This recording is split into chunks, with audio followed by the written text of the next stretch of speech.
आमचा बुलडोजर देवा बसलाय वर्षावर, मी तुम्हाला शब्द देतो योग्य वेळी साफ करून टाकण्याचं काम आमचं हेच सरकार तुमच्यासाठी करून दाखवेल। पण शोधत येऊन दे दुसऱ्या दिवस, किधर गया रे मेरा, किधर ऊपर करू मैं।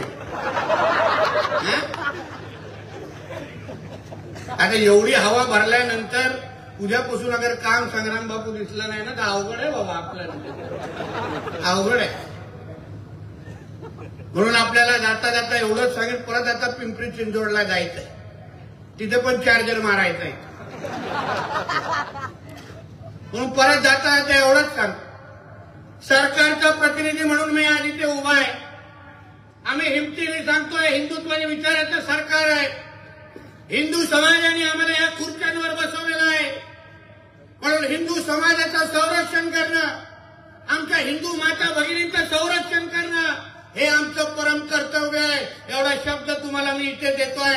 कसलीही चिंता करू नका, आमच्या या आळंदीच्या भागामध्ये कोणीही जिहादी दिसता कामा नये, एवढी शपथ घेऊन तुम्ही इथून निघा। जे पण विकत घ्याल ते हिंदूंकडूनच विकत घेणार, ही शपथ या हिंदू महोत्सवाच्या निमित्ताने घ्या।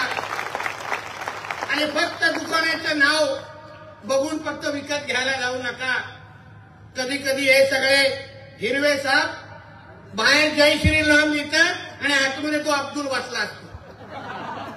त्याला बोलो, हे बाबा चल तू जरा आधार कार्ड दे का। मग तो जेव्हा तुझ्या आधार कार्डवर तुम्हाला हिंदू नाव दिसेल तरच त्यांच्याकडून विकत घ्या, ही शपथ या हिंदू महोत्सवाकडून घेऊन पहिली निघा, तरच या गोष्टी काहीतरी बदल होतील। नाहीतर आमच्याच जोरावर मोठे होणार, आमचंच दूध पिणार आणि उद्या आमच्याच भारताला इस्लाम राष्ट्र बनवण्यासाठी आमच्या विरुद्ध षडयंत्र करणार।